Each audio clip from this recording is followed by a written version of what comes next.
BNP ও সালাউদ্দিন আহমেদের সংবিধান project অথবা সংবিধান মারানি প্রজেক্ট জয় বাংলা হয়ে গেছে। দর্শক, এটা জামাতের একটা বিরাট বিজয়। বিএনপি ধরা খেয়েছে, নিজেদের অস্ত্র নিজেদের গায়ে এসে পড়েছে, ব্যাকফায়ার করেছে। আপনারা জানেন যে বিএনপির একজন নেতা আছেন, স্বরাষ্ট্রমন্ত্রী, যাকে অনেকে শিলং সালাউদ্দিন বলে। এই সালাউদ্দিন আহমেদ, তাকে আমি বলি সংবিধান মারানি। কথায় কথায় বাংলাদেশের জনগণের আকাঙ্ক্ষাকে ওভারলুক করে ভারতীয় ৭২-এর সংবিধান জনগণের উপর চাপিয়ে জুলুম করার চেষ্টা করেন এই সালাউদ্দিন আহমেদ। এই সংবিধানের দোহাই দিয়ে শহীদদের রক্ত এবং জুলাই চেতনা ধামাচাপা দেওয়ার চেষ্টা করেন। ঈদের আনন্দের ডামাডোলের ভিতরে দুজন কুখ্যাত ব্যক্তিকে গ্রেপ্তার করেছে বিএনপি সরকার। আপনারা হয়তো এই আনন্দের ভিতরে থেকে বিষয়টি অনেকেই জেনেছেন, অনেকেই জানার সুযোগ পাননি। এই ব্যক্তি দুটিকে, কি তাদের পরিচয়, কেন তাদেরকে গ্রেপ্তার করা হলো, তাদের অতীত ভূমিকা কি ছিল, এবং সরকার যে তাদেরকে গ্রেপ্তার করেছে, এই গ্রেপ্তার করার পরে এটা কি নাটক, নাকি দুদিন পরে তাদেরকে ছেড়ে দেওয়া হবে? কারণ এই দুইজন ব্যক্তির খুঁটি এত শক্ত যে স্বয়ং তারেক রহমানও এদেরকে আটকিয়ে রাখতে পারবেন কিনা এ ব্যাপারে যথেষ্ট সন্দেহ আছে। এখন কি আগের সরকার আছে? এখন জনগণের সরকার এবং একটি সুষ্ঠু, নিরপেক্ষ, গ্রহণযোগ্য, বিশ্ব স্বীকৃত নির্বাচনের মধ্য দিয়ে গণতান্ত্রিক রাজনৈতিক সরকার প্রতিষ্ঠিত হয়েছে। সুতরাং আগের সাথে তুলনা করলে চলবে না। দ্বিতীয়ত, আমি প্রথম দিনই মন্ত্রণালয়ে যোগদান করার পরে আপনাদের নিশ্চয়ই মনে আছে বলেছি যে চেইন অফ কমান্ড থাকতে হবে, এস্টাবলিশ করতে হবে। এখন যে প্রশ্ন আপনি তুললেন যে একজন ওসি সরাসরি মন্ত্রীকে ফোন করবে কিনা, সেটা আমরা এলাও করি না। তবে মন্ত্রী যদি প্রয়োজন মনে করে যে কোনো লেভেলে যোগাযোগ করা, সেটা করবে, কিন্তু চেইন অফ কমান্ড ব্রেক করে যেন নিম্নপদস্থ কর্মকর্তারা তার উপরস্থ কর্মকর্তাদের ডিঙ্গিয়ে সরাসরি তার উপরস্থ কর্মকর্তাদের যোগাযোগ না করে, এটা বলা হয় চেইন অফ কমান্ড যেন ব্রেক না করে। আমি সবসময় আতঙ্কে থাকি যে আমার আশপাশে কতগুলো জামাত শিবির আছে, বুঝতে পারবো তারা দেশের জন্য কতটা ভয়ঙ্কর, আমার জন্য তো ভয়ঙ্কর বটেই। আমি নামাজ পড়তে গেলেও সবসময় রিক্সে থাকি যে জামাত শিবিরকে আমার পেটে একটা ঘুষা মেরে দিল না ছুরি দিয়ে। মানে তো গুপ্ত ভয়, যে কোনো সময় মেরে ফেলতে পারে, জঙ্গি স্টাইলে রক কেটে দেয়, হাতের রক কেটে দেয়, গলা এক কোবে ছুরি দিয়ে ফেলে দেয়। এদেরকে নিয়ে বাংলাদেশের সাধারণ জনগণ সবসময় একটা ভয় থাকে, যে কারণে বাংলাদেশের জনগণ এবার 12 ফেব্রুয়ারি নির্বাচনে তাদেরকে ভোটের মাধ্যমে প্রত্যাখ্যান করেছে। অতীতে এমন একটা সময় ছিল, আওয়ামী লীগ যদি অপরাধও করতো তাদের নামে কিছু বলা যেত না। এখন বর্তমানে বাংলাদেশের জনগণের সামনে সেই সময় আবার আসতেছে, যদি কোনো সরকারি দল অপরাধ করে তা আপনারা কিছু বলতে পারবেন না, সেই সময়টা আপনাদের জন্য অপেক্ষা করতেছে। আয়নাগরের হোতা কুশীলক ধরা পড়ছে, এ নিয়ে তামাশা চলতেছে, হইচই চলতেছে। যেমন বিষয়টা হলো যে এই সরকার বিশাল একটা কাজ করছে। কেন? এরা আয়নাঘরের যে মাস্টার মাইন্ড, আয়নাঘর যে চালাইতো, তারই সে ধরছে। কি বিশাল একটা অর্জন মনে করেন। এই বেকুবদের আপনারা কেমনে বুঝাবেন? এই বেকুবদের কি আপনি বুঝাতে পারবেন যে 2024 সালের ছাত্র জনতা আন্দোলন এই আয়নাঘর সহ টোটাল ব্যবস্থাটাকে তছনছ করছে? সবাই বলতেছে যে ক্ষমতাশালী হাসিনার পতন হয়েছিল কাউরা কাদেরের জন্য, আর এখন বিএনপির পতন হবে দলা সালাউদ্দিনের জন্য। মানে আমি না, জনগণ বলে আর কি। তো আপনাদের কাছে কি মনে হয় কথাটা কতটুকু সত্য? এই সংবিধানে আবারও বারবার বলছি যে সংবিধানে হাত দেওয়ার চেষ্টা করবেন না। হাত শুধু কেটে ফেলবো না, ওই লোকগুলো বিদেশি, তো তারা এমনি বিদেশে এসে এখানে স্বদেশী ভাব দেখাচ্ছে। আমি যে মিটিং এ থাকবো সেই মিটিং এ যাতে স্বাধীনতা বিরোধী পক্ষের কাউকে ডাকা না। আমরা দেখতেছিলাম দেশ ছিল না, এখন জাতীয় আছে, দেশও আছে, এটাকে বেচা ফেলবেন কিনা বলেন। আমি বললাম বাংলাদেশ না হলে মেজর জেনারেল, লেফটেন্যান্ট জেনারেল হইতো না, বাংলাদেশ না হলে সচিব হইতো না, বাংলাদেশ না হলে বাঙালির ছেলে ব্যাংকের মালিক হইতো না, বাংলাদেশ না হলে রিসার্চ হইতো না, বাংলাদেশ না হলে আমার টিম, আমার ক্রিকেট টিম পাকিস্তান থেকে যারা এদের বল টুকিত। কিন্তু এখন আমার টিম খেলে পরশুদিনও পাকিস্তানকে হারাই দিছে। কথাটা ঠিক না বেটি? পাকিস্তান আইছিল না একদিনের খেলা। তারেক রহমান ক্ষমতা গ্রহণ করেছে, তো উনি ক্ষমতা পাওয়ার সাথে সাথেই 3টা খুব গুরুত্বপূর্ণ কাজ করেছে, যেটা একদম স্মরণীয় বা উল্লেখযোগ্য। প্রথম কাজ হলো ফ্যামিলি কার্ড বিতরণ, সেটা একেবারে ধ্বংস, ওইটার আর কোনো অস্তিত্ব নেই। 2 নম্বর হলো খাল কাটা কর্মসূচি। খাল কাটতে গিয়া জায়গায় বেজায়গায় বহু মানুষ মারামারি কইরা 13 জন না কয়জন আহত হয়েছে। খাল কাটা ব্রিটিশ শেষ। তারপরে তার দলীয় সমর্থক ব্যবসায়ী যে ব্যাংকের বউ বোঝে না, তাকে কেন্দ্রীয় ব্যাংকের গভর্নর করছে। সুতরাং এই যে 3টা কাজ করছে, এই 3টা কাজের প্রশংসা তো করতেই হবে। হাসিনার সংবিধান হাসিনা এমন ভাবে তৈরি করে রেখে গেছে যে সেটি সংশোধন করার প্রায় অযোগ্য। আর সংশোধন করার জন্য একটাই মাত্র রাস্তা, সেটা হলো সর্বোচ্চ ক্ষমতাধারী গণভোট। পার্লামেন্ট দিয়ে কখনোই হাসিনার এই সংবিধানকে এই জন্য সংবিধান এখন বাংলাদেশে ট্রলযোগ্য। সংবিধান এখন বাংলাদেশে হাসি তামাশার উপাদান। এখন গার্লফ্রেন্ড বয়ফ্রেন্ড স্বামী স্ত্রী এই সংবিধান নিয়ে মজা করে, বলে যে তুমি যে আরেকটা প্রেম করো এটা কি সংবিধানে আছে, এরকম নানান মজা করে। এখন এটা পরকীয়া প্রেম, ডাবল প্রেম, ত্রিভুজ প্রেম, এগুলোর রেফারেন্স পয়েন্ট হয়ে দাঁড়িয়েছে। এই সংবিধান দিয়ে দেশ চলতে পারে না। এই সংবিধান নিয়ে বিএনপি যে কতটা সংকটে পড়েছে এটা স্বাধীনতা দিবসের দিন স্পষ্ট হয়েছে। আপনারা জানেন যে মহেশপুর উপজেলার ইউএনও তাকে বদলি করা হয়েছে। যদি বদলির ঘটনা আমি যতটুকু খোঁজ নিয়েছি এই ঘটনার সাথে সম্পৃক্ত নয়, বদলির ঘটনা আগে, কিন্তু কোইন্সিডেন্স কাছাকাছি সময় মিলে গিয়েছে। বদলির ঘটনাটা বাদ দিলাম। মহেশপুরের ইউএনও স্বাধীনতার ঘোষক জিয়াউর রহমান এটা বলেন নাই, যার ফলে বিএনপির নেতাকর্মীরা উপস্থিত, ওইখানে এমপি জামাতের এক মহিলা ইউএনও, অত্যন্ত ভালো মানুষ, আমি এটাকে চিনি, সৎ লোক,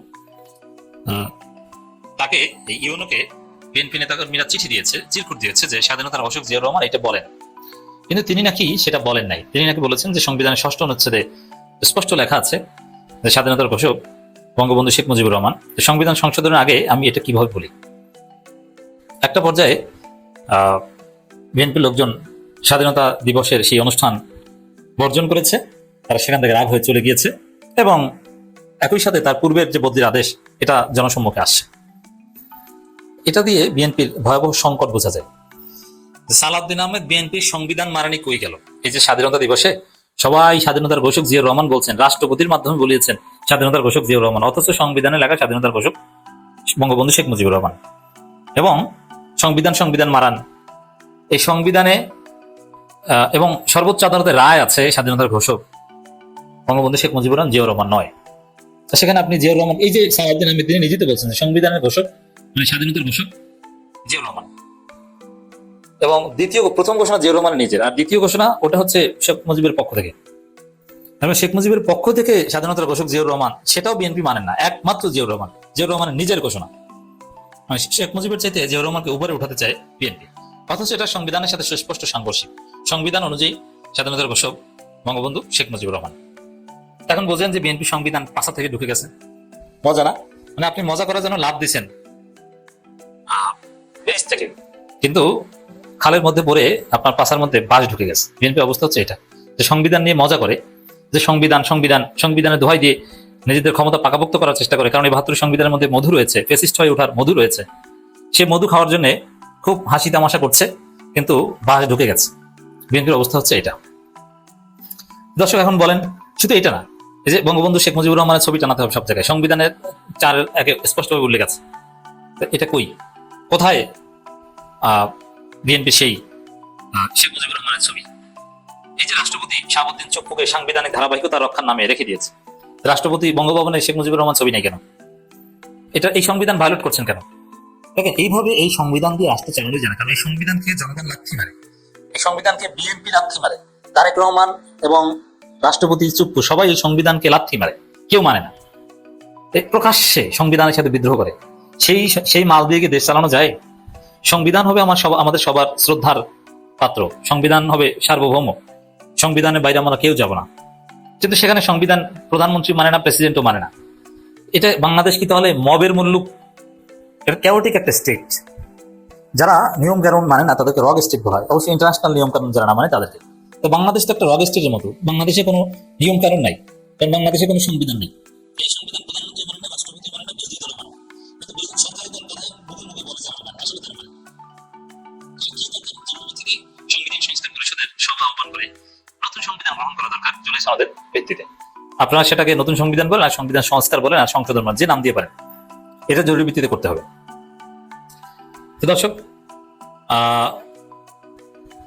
এই বাকশালী সংবিধান বিএনপি টিকিয়ে রাখতে চায়, এবং এগুলো করতে যে কতটা সংকটে আছে, এই ইউনের যে ঘটনা, ইউনের যে উত্তর, যে সংবিধান সংশোধন করে আসেন, এটা থেকে স্পষ্ট। এর মানে এই সংবিধান মানতে গেলে বিএনপি সরকার অবৈধ, জিয়াউর রহমান অবৈধ, তারেক রহমান অবৈধ। আর জুলাই চেতনা, জুলাই সনদ এবং জনগণ এই গণভোট এগুলোকে যদি আমরা কনসিডার করি, তাহলে তারেক রহমান মাননীয় প্রধানমন্ত্রী, জিয়াউর রহমান স্বাধীনতার ঘোষক, বিএনপি বৈধ, নির্বাচন বৈধ, ডক্টর ইউনূস বৈধ, সব ঠিক আছে। আর ওই সংবিধানকে ধরলে সব অবৈধ, শুধু হাসিনার চুপ্পু বৈধ। হাসিনা যেহেতু নাই, তাহলে শুধু চুপ্পু বৈধ। আর আমাদের সেনাপ্রধান বৈধ, কারণ তিনি তো সংবিধান অনুযায়ী আগেও যেরকম ছিলেন এখন সেরকম আছে। তো দর্শক, এবং এই যে সংবিধানকে নিয়ে হাস্যরস হচ্ছে, এটা এই যে স্বাধীনতার ঘোষক, এটা কি সংবিধানে রাখার বিষয়? অথচ আওয়ামী লীগ এই স্বাধীনতার ঘোষক এটা সংবিধানে ঢুকেছে, 7 মার্চের ভাষণ ঢুকেছে। এটা তো আওয়ামী সংবিধান, শেখ মুজিবের ছবি রাখতে হবে, এটা সংবিধানে রাখার বিষয়। এটা আপনি সর্বোচ্চ কোনো একটা আইন করতে পারেন, কিন্তু আপনি সংবিধানে এমন এমন বিষয় ঢুকিয়েছেন যেটা সংবিধানকে কলঙ্কিত করেছে। এটা দলের গঠনতন্ত্র এত কিছু ঢোকে না, এটা দলের একটা প্র্যাকটিস, কাস্টমস, ওইগুলোকে সংবিধানে ঢুকিয়েছে। একটা বস্তা পচা সংবিধান, এটা কোনো সংবিধানই হতে পারে না। তো দর্শক, এই সংবিধানের বিরুদ্ধে যে যত পারেন বলেন, এই সংবিধান বিএনপি পিছু হতে বাধ্য। এবং জামাতের নৈতিক বিজয় এখানে, জামাত এই সংবিধানের বিরুদ্ধে অবস্থান নিয়ে যাচ্ছে যে এই সংবিধান দিয়ে দেশ চালানো যাবে না, এই সংবিধান জনআকাঙ্ক্ষার পরিপন্থী, এই সংবিধান অনুযায়ী বিএনপিরও বৈধতা নেই। তো দেখেছেন জামাতের কথা ঠিক না বেঠিক? এই সংবিধান অনুযায়ী জিয়াউর রহমানও বৈধতা পায় না, জিয়াউর রহমানের নাম নেওয়া যায় না, জিয়াউর রহমানকে স্বাধীনতার ঘোষক বলার কোনো সুযোগ নেই সংবিধান অনুযায়ী। তো জামাতের কথাই তো ঠিক। তো দর্শক, আরেকটা খবর দেখেন, মুক্তিযুদ্ধে বঙ্গবন্ধুর অবদান নেই মন্তব্য করায় বের করে দেওয়া হলো অনুষ্ঠান থেকে এক জমিয়ত নেতা, জামাত নেতা না, জমিয়ত উলামা ইসলাম। বলছি জমিয়ত উলামা ইসলাম তারা কিন্তু 1971 সালে মুক্তিযুদ্ধের পক্ষে ছিল, কিন্তু সেই জমিয়ত নেতাকে বের করে দিয়েছে তারা, জমিয়ত নেতাকে বের করে দিয়েছে আওয়ামী লীগের মুক্তিযোদ্ধারা।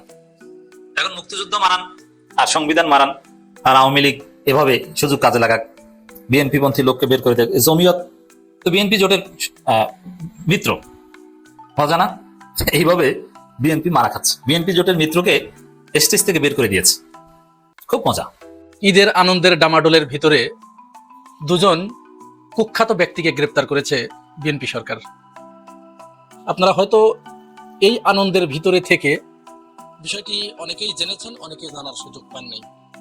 এই ব্যক্তি দুটিকে, কি তাদের পরিচয়, কেন তাদেরকে গ্রেপ্তার করা হলো, তাদের অতীত ভূমিকা কি ছিল, এবং সরকার যে তাদেরকে গ্রেপ্তার করেছে, এই গ্রেপ্তার করার পরে এটা কি নাটক, নাকি দুদিন পরে তাদেরকে ছেড়ে দেওয়া হবে? কারণ এই দুইজন ব্যক্তির খুঁটি এত শক্ত যে স্বয়ং তারেক রহমানও এদেরকে আটকিয়ে রাখতে পারবেন কিনা এ ব্যাপারে যথেষ্ট সন্দেহ আছে। আমরা চলেন আল্লাহর নামে শুরু করি। অর্থাৎ ঈদ উল ফিতর অনুষ্ঠিত হয়েছে গত শনিবারে, আর সোমবারে দুজন ব্যক্তিকে আটক করা হয়েছে ডিবি পুলিশ। একজনের গ্রেপ্তারের বিষয়টি খুব বেশি জোরে সোরে উচ্চারিত হয়েছে, আর একজনেরটা একটু কম উচ্চারিত হয়েছে।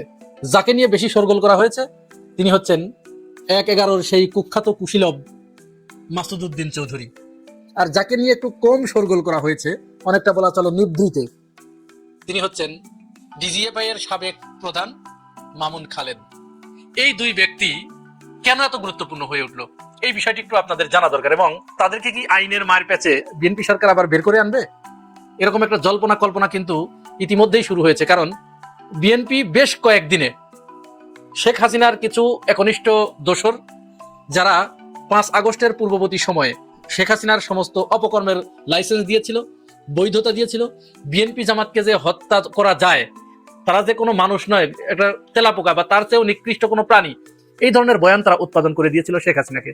আর এইগুলোতে উদ্বুদ্ধ হয়ে শেখ হাসিনা কিন্তু হত্যাযজ্ঞে মেতে উঠেছিল, এবং তারা জুলাইকে সরাসরি জুলাই সন্ত্রাসী এরকম আখ্যায়িত করেছে।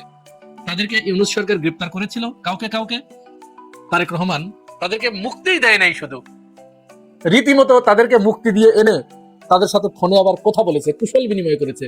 অনেকটা এরকম যে ভাই, ওরা যা করবার করেছে, আপনার সাথে তো অনেক অন্যায় হয়ে গেছে, ক্ষমা করে দেবেন আমাদের। বিষয়টা এরকম। কেন এরকম করা হয়েছে? এর কারণ হচ্ছে বিএনপি, আপনারা জানেন যে তাদের ভিতরে বুদ্ধিজীবীর প্রচন্ড অভাব।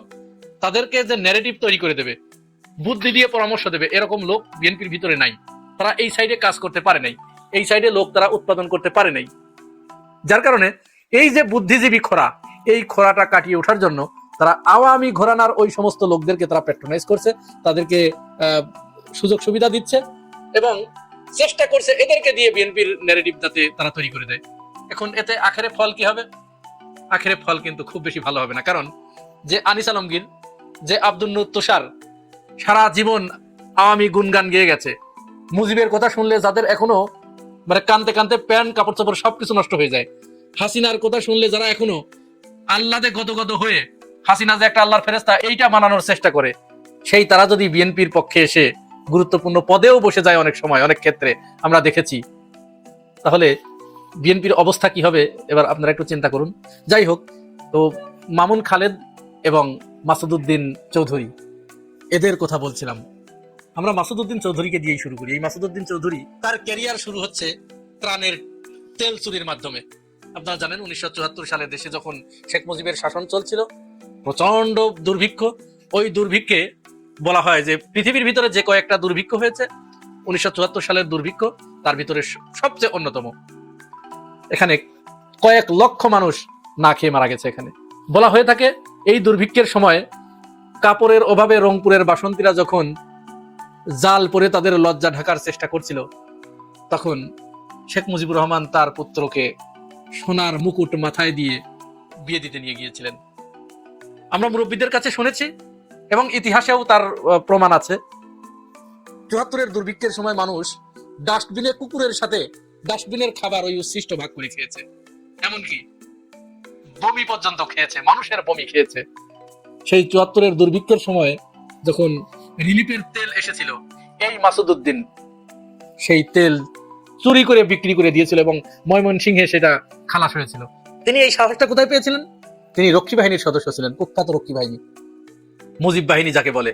ভারতের সরাসরি ইন্ধনে যে বাহিনীটা গঠিত হয়েছিল, যেটা ভারত গঠন করে দিয়েছিল, এই রক্ষী বাহিনীর সদস্য ছিল এই মাসুদউদ্দিন, যার কারণে সে ওই ক্ষমতা পেয়েছিল। এরপরে তার নামে বিভিন্ন থানায় ওই সময় মামলা হয় এই তেল চুরির অপরাধে। এখান থেকেই তার শুরু। 75 সালে শেখ মুজিবুর রহমান যখন সপরিবারে নিহত হন, তখন রক্ষী বাহিনী তো বিলুপ্ত হয়ে যায়। রক্ষী বাহিনী বিলুপ্ত হবার সাথে সাথে তখন এর ভিতরে যারা চৌকস ছিল, যারা চালাক চতুর ছিল, তাদেরকে অফিসার র্যাঙ্কে ঢুকানো হয়। মাসুদউদ্দিন চৌধুরী এই অফিসার র্যাঙ্কে ঢুকেছিল। অফিসার র্যাঙ্কে ঢোকার পরেই তো তার রাজনৈতিক ক্যারিয়ার হু হু করে বাড়তে থাকে। পরবর্তীতে তিনি ডিজিএফআই এর প্রধান হলেন, তারপরে প্রিন্সিপাল স্টাফ অফিসার হলেন, বিভিন্ন জায়গায় তিনি জিওসি হিসেবে দায়িত্ব পালন করেছেন। এক কথায় তার বর্ণাঢ্য রাজনৈতিক ক্যারিয়ার শুরু হয়ে যায়। সে কিন্তু সেনাপ্রধান হওয়ার দৌড়েও এগিয়েছিল, শেখ হাসিনা তাকে ওই জায়গায় দিতে যাচ্ছিল, কিন্তু কোনো একটা কারণে তার যে ওই যে বিশ্বাসঘাতকতা, বেশ কিছু জায়গায় তার বিশ্বাসঘাতকতার প্রমাণ পাওয়ার কারণে শেখ হাসিনা তাকে ওইখানে দেয় নাই, না দিয়ে তাকে প্রথমে এমপি নমিনেশন দিয়েছিল ফেনীর দাগন ভূঁইয়া থেকে। এই দাগন ভূঁইয়া থেকে প্রথমে সে এমপি হয়। পরবর্তীতে 2018 এবং 2024-এ শেখ হাসিনা আমিডামিন নির্বাচন করলো, রাতের ভোট করলো। তো এখানে তো লোক দরকার, এই মাসুদউদ্দিনকে জাতীয় পার্টির কাছে ভিড়িয়ে দেয় যে তুমি ওখান থেকে নির্বাচন করো। এটা কিন্তু শেখ হাসিনার পরামর্শেই এই কাজটি হয়েছিল, তার পরিকল্পনায়। 2বার সে এমপি নিযুক্ত হয়। শুধু তাই নয়, মজার ব্যাপার কি জানেন? মাসুদউদ্দিনের এই যে এরকম হু হু করে সামনের দিকে উঠে যাওয়া, এর পিছনে অন্যতম নেপথ্য কারিগর কে ছিলেন জানেন? শুনলে আপনারা চমকে যাবেন। আমাদের দেশমাতা দেশনেত্রী বেগম খালেদা জিয়ার আপন ছোট ভাই, তিনি সেনাবাহিনীতে কর্মরত ছিলেন, সাইদ ইস্কেন্দার। এই সাইদ ইস্কেন্দার হচ্ছে ওই মাসুদউদ্দিন চৌধুরীর আপন ভাইরা ভাই। মেলে হিসাব দেখেন কোন জায়গা থেকে কোথায় যাচ্ছে, আপন ভাইরা ভাই। তো এই লোকটা সেনাবাহিনীতে সাইদ ইস্কেন্দারের, যেহেতু বিএনপি সরকার ক্ষমতায়, তো সাইদ ইস্কেন্দারের উৎসাহে এবং প্রকাশ্য সহযোগিতায় সে তর করে উপরে উঠতে থাকে। এরপরে তো যথারীতি 1-11 সংগঠিত হলো। এবার সাইদ ইস্কেন্দারের আপন ভাইরা ভাই, তারেক রহমানের আপন মামার ভাইরা, সে তারেক রহমানকে এবং আরাফাত রহমান কোকোকে ধরে এমন নির্যাতন নিপীড়ন চালিয়েছে যে তারেক রহমানের মেরুদণ্ড পর্যন্ত ভেঙে ফেলেছে। আরাফাত রহমান কোকোকে মৃত্যুর দিকে ঠেলে দেওয়া হয়েছে এই মাসুদউদ্দিন চৌধুরী। শুধু তাই নয়, মাসুদউদ্দিন চৌধুরী এখন হাজার হাজার কোটি টাকার মালিক। কিভাবে হয়েছে জানেন? সে এমপি হওয়ার পরে মালয়েশিয়ায় বাংলাদেশ থেকে আদম ব্যবসা শুরু করে। এই আদম ব্যবসার সাথে আবার কে জড়িত ছিল জানেন? কার সাথে? আমাদের বিএনপির যে বর্তমান বন মন্ত্রী আব্দুল আওয়াল মিন্টু। এই আব্দুল আওয়াল মিন্টুর সাথে মালয়েশিয়ায় আদম পাচারের ব্যবসা করত এবং সেখান থেকে সে 10,000-এর বেশি লোক নেওয়া ওই সময় সরকারিভাবে বৈধ ছিল না, কিন্তু এনারা 50,000 করে লোক নিয়ে যেতেন সমস্ত নিয়ম কানুনের তোয়াক্কা না করে। আব্দুল আওয়াল মিন্টুর যোগসাজশে দুইজন একসাথে, এরা এখন ক্ষমতার শীর্ষে। তাহলে এই ব্যক্তিকে গ্রেপ্তার করা হয়েছে। আমাদের আশঙ্কা এখানেই যে তাকে কি আসলে গ্রেপ্তার করে রাখা যাবে, যেহেতু আব্দুল আওয়াল মিন্টুর সহযোগী, তারপরে সাইদ ইস্কেন্দারের ভাইরা ভাই। তো তারেক রহমানের মাজা ভেঙে ফেললেই কি, বিষ প্রয়োগে হত্যা করলেই কার কি আসে যায়? এরা তো স্বার্থের রাজনীতি করে, কোনো এক কায়দায় তাদেরকে ছেড়ে দেওয়া হবে। আর মামুন খালেদ সে তো ডিজিএফআই এর প্রধান যে ছিলেন, এবং বলা হয়ে থাকে যে এই মামুন খালেদ হচ্ছে আয়নাঘরের প্রতিষ্ঠাতা। তিনি আয়নাঘর প্রতিষ্ঠা করেন এবং বিরোধী দলকে, বিশেষ করে বিএনপি এবং জামাতকে আয়নাঘরের ভিতরে নির্মম নির্যাতনের মাধ্যমে তাদেরকে রাজনীতির ময়দান থেকে ছেটিয়ে বিদায় করাই ছিল তার একমাত্র উদ্দেশ্য। শেখ হাসিনার হাতকে শক্তিশালী করাই ছিল এই দুই কুশীলবের অন্যতম উদ্দেশ্য। চারিদিক থেকে যখন আওয়াজ ওঠে মঈনুদ্দিন ফখরুদ্দিনের বিচার করতে হবে, মঈনুদ্দিন ফখরুদ্দিন তো পালিয়ে বিদেশ চলে গেছে, এরা পরবর্তীতে আওয়ামী লীগের হাত ধরে বাংলাদেশের রাজনীতিতে প্রতিষ্ঠিত হয়ে যায়, কিন্তু তারা দেশ ত্যাগ করতে পারেনি, যার কারণে এখন তাদেরকে গ্রেফতার করা হয়েছে। এই যে এত কিছু সংগঠিত হয়েছে, এবং এখানে বিএনপির খুব কাছের লোক তারেক রহমানের খুব আপন আত্মীয় স্বজন তাকে এই পর্যায়ে উঠতে সহযোগিতা করেছে। এখন বাংলাদেশের মানুষের অন্যতম প্রাণের দাবি ছিল এই ১-১১ কুশীলবদের গ্রেপ্তার করে আইনের আওতায় এনে তাদেরকে যথাযথ শাস্তি প্রয়োগ করা। আমার মনে হয় এখন বাংলাদেশের আইন শৃঙ্খলা রক্ষাকারী বাহিনীও এই ব্যাপারে সজাগ হয়েছে, যার কারণে তাদেরকে গ্রেপ্তার করা হয়েছে। এখন যে সংখ্যাটি সবচেয়ে বড় করে দেখা দিয়েছে, এটি এই লোকগুলো কি আদতেও বিচারের মুখোমুখি হবে? তারা কি আদতেও করে শাস্তি পাবে? যেহেতু তাদের আগের যে পরিচয় বললাম, বিএনপি সরকারের ভিতরে তাদের যে বড় শিকড় গেড়ে আছে, এই শিকড়ের কারণে তাদের কি আইনের আওতায় আনা সম্ভব হবে? তারেক রহমান কি পারবে তাদেরকে গ্রেপ্তার করতে, নাকি ওই অদৃশ্য সুতার টানে তারা অল্প কিছু দিনের ভিতরেই আবার বের হয়ে এসে বিএনপির নীতি নির্ধারক পর্যায়ে তারা প্রবেশ করবে এবং বিএনপির রাজনীতিতে তারা নেতৃত্ব দেবে? দর্শক, আপনারা কি মনে করেন সেটি জানাবেন কমেন্টস বক্সে। আর ভিডিওটি ভালো লাগলে চ্যানেলটি সাবস্ক্রাইব করে পাশে থাকার জন্য আপনাদের উদাত্ত আহ্বান জানাচ্ছি। আজ এ পর্যন্তই, আল্লাহ হাফেজ। করেছে। তো উনি ক্ষমতা পাওয়ার সাথে সাথেই 3টা খুব গুরুত্বপূর্ণ কাজ করেছে, যেটা একদম স্মরণীয় বা উল্লেখযোগ্য। প্রথম কাজ হলো ফ্যামিলি কার্ড বিতরণ, সেটা একেবারে ধ্বংস, ওইটার আর কোনো অস্তিত্ব নেই। 2 নম্বর হলো খাল কাটা কর্মসূচি। খাল কাটতে গিয়া জায়গায় বেজাগায় বহু মানুষ মারামারি কইরা 13 জন না কয়জন আহত হয়েছে। খাল কাটা বেনিশ শেষ। তারপরে তার দলীয় সমর্থক ব্যবসায়ী যে ব্যাংকের বউ বোঝে না, তাকে কেন্দ্রীয় ব্যাংকের গভর্নর করছে। সুতরাং এই যে 3টা কাজ করছে, এই 3টা কাজের প্রশংসা তো করতেই হবে। এটার জন্য তো তাকে একদম সেই গ্রিনিজ বুকে তার নাম লেখানো উচিত। সুতরাং তারেক জিয়ার মতো এরকম সুদক্ষ এবং সুশাসক বাংলাদেশে দরকার সারা জীবনের জন্য। বাংলাদেশের জন্য খুবই অশনি সংকেত আমরা শুনতে পাচ্ছি। বিএনপি সরকার এমন কয়েকটি গুরুত্বপূর্ণ সিদ্ধান্ত তারা নিচ্ছে এবং নিতে যাচ্ছে, এবং সুপারিশ করা হয়েছে। বেশ কয়েকটি গুরুত্বপূর্ণ অধ্যাদেশ তারা বাতিল করে দিতে চাচ্ছে, ল্যাপস করে দিতে চাচ্ছে। ল্যাপস করা মানে বাতিল করে দেয়া। এইগুলো যদি বাতিল হয়ে যায়, তারা বাতিল করে দেবে। বাতিল হয়ে গেলে বাংলাদেশ যে গণতান্ত্রিক দেশের কথা বলি, যে গণতন্ত্রের জন্য আমরা দীর্ঘদিন লড়াই সংগ্রাম করলাম, ফ্যাসিস্ট হাসিনাকে তাড়িয়ে দেয়া হলো, পালিয়ে যেতে বাধ্য হলো, সেই গণতন্ত্র মুখ থুবড়ে পড়বে এবং আশঙ্কা করা হচ্ছে ক্রমান্বয়ে বাংলাদেশকে রাজতন্ত্রের দিকে টেনে নিয়ে যাওয়া হচ্ছে। বিষয়টি খুবই আলোচনা হওয়া দরকার। আপনারা যার যার স্থান থেকে এই বিষয়ে একটু পড়ালেখা করেন। রাজনৈতিক নেতৃবৃন্দের প্রতি আমরা আহ্বান জানাবো, এই বিষয়টি নিয়ে আপনারা হইচই শুরু করুন, মানুষের কানে কানে এটি পৌঁছিয়ে দিন, জনসচেতনতা বৃদ্ধি করুন। এটি যে রাষ্ট্রের জন্য আত্মঘাতী সিদ্ধান্ত হতে যাচ্ছে, সেই বিষয়টি মানুষের সামনে তুলে ধরুন। আমি যতটুকু বুঝেছি ততটুকু আলোচনা করার চেষ্টা করছি। দর্শক, আপনারা জেনেছেন সরকার খুবই গুরুত্বপূর্ণ কয়েকটি অধ্যাদেশ, যেমন জাতীয় মানবাধিকার কমিশন অধ্যাদেশ, গুম প্রতিরোধ ও প্রতিকার অধ্যাদেশ, গণভোট অধ্যাদেশ এবং সুপ্রিম কোর্টের প্রধান বিচারপতি নিয়োগ অধ্যাদেশ, এই অধ্যাদেশগুলো সরকার ল্যাপস করে দিতে যাচ্ছে। ল্যাপস করা আগেই বলেছে যে বাতিল করে দিতে যাচ্ছে। আমাদের প্রশ্ন হচ্ছে, এগুলো বাতিল করতে হবে কেন? সরকার কোন উদ্দেশ্যে এই অধ্যাদেশগুলো বাতিল করতে চাচ্ছে? যদি তারা সংশোধনের কথা বলতো তাহলে এখানে কোনো প্রশ্ন ছিল না, সংশোধন করা যেতেই পারে। এইগুলোতে আরো অধিকতর আধুনিক করার জন্য, মডারেট করার জন্য, আরো অধিকতর যুক্তিযুক্ত করার জন্য যতটুকু সংশোধন করা দরকার সেটা করা যেতেই পারে। কিন্তু সন্দেহটা ঘনীভূত হয় যখন দেখি আমরা এটি বাতিল করার জন্য, ল্যাপস করে দেওয়ার জন্য সুপারিশ করা হয়েছে। এবং যেহেতু তাদের ভিতরে এই মুহূর্তে প্রচন্ড ইগো কাজ করছে এবং তাদের সেই সংখ্যাগরিষ্ঠতা আছে, সুতরাং এটি তারা যে ল্যাপস করে দেবে, বাতিল করে দেবে, এ ব্যাপারে কোনো সন্দেহ নাই, এটা নিশ্চিত থাকতে পারেন আপনারা। যেহেতু তারা যেখানে হাত দিয়েছে সংবিধানের দোহাই দিয়ে, তারা এই কাজটি করবে। এখন এই কাজটি হলে আমাদের কি হবে, এইটুকু একটু বোঝা দরকার। জাতীয় মানবাধিকার কমিশন যদি বাতিল করে দেয়, আপনারা জানেন মানবাধিকার কমিশনের কাজ কি? এটা একটা স্বাধীন ইন্ডিপেন্ডেন্ট কমিশন। সে কি করে? দেশের ভিতরে যে অত্যাচারগুলো হয়, মৌলিক মানবাধিকার যে লঙ্ঘিত হয় এই জিনিসগুলো সে রিপোর্ট করে, তদন্ত করে, প্রতিবেদন প্রকাশ করে। এতে কি হয়? সুশাসনের জায়গাটা প্রশস্ত হয়, সরকার একটু নড়ে চড়ে বসে। সরকার এবং প্রশাসন তখন ভাবে যে না, তার এই জায়গায় ল্যাপসেস আছে, এটি অন্যায় হচ্ছে, জনগণ এটি ভালোভাবে নিচ্ছে না। তখন সরকার ওই জায়গাগুলোতে কাজ করার চেষ্টা করে, মানবাধিকার লঙ্ঘন এটা কমিয়ে আনার চেষ্টা করে, যেটা শেখ হাসিনা একেবারে ধ্বংস করে দিয়েছিল এই মানবাধিকার কমিশন। তার কিন্তু কমিশন ছিল, সে ল্যাপস করে নাই, সে করেছে বাট ওটাকে কোনো তোয়াক্কা করে নাই। কিন্তু বিএনপি সরকার এটাকে একেবারে ল্যাপস করে দিতে যাচ্ছে, বাতিল করে দিতে যাচ্ছে। উদ্দেশ্য কি? উদ্দেশ্য হচ্ছে তার মানে অদূর ভবিষ্যতে তার আরো কিছু প্ল্যান আছে, আই হ্যাভ এ প্ল্যান। এটা কি সেই প্ল্যানের অংশ? তার মানে প্রচন্ড রকমের মানবাধিকার লঙ্ঘন হবে এখানে, এবং তারা যে পথে হাঁটছে হয়তো সেই পথে হাঁটতে গিয়ে, যেহেতু ওটা খুব সহজ হবে না, কণ্টাকাকীর্ণ পথ হবে, তাহলে ওই পথ দিয়ে চলতে গিয়ে তারা যত ধরনের মানবাধিকার আছে সবগুলো লঙ্ঘন করবে, যার কারণে ওইটা তাদের দরকার নেই। তারা কি বলছে? বলছে যে মানবাধিকার কমিশন এটা সরকারের সাথে সম্পৃক্ত নয়। সরকারের সাথে এটি সম্পৃক্ত কেন হবে? এটি তো একটি স্বাধীন ইন্ডিপেন্ডেন্ট কমিশন, সে তার মতো কাজ করবে। এমনকি আদালত যেমন মাঝে মাঝে শিরোমাটা রুল জারি করে না, স্বপ্রণোদিত হয়ে, মানবাধিকার কমিশন মাঝে মাঝে সে এই কাজও করতে পারে, তার এই স্বাধীনতা রয়েছে, শিরোমাটা রুল জারি করতে পারে। সুপ্রিম কোর্টের প্রধান বিচারপতি নিয়োগ অধ্যাদেশ এটাও তারা বাতিল করতে চাচ্ছে।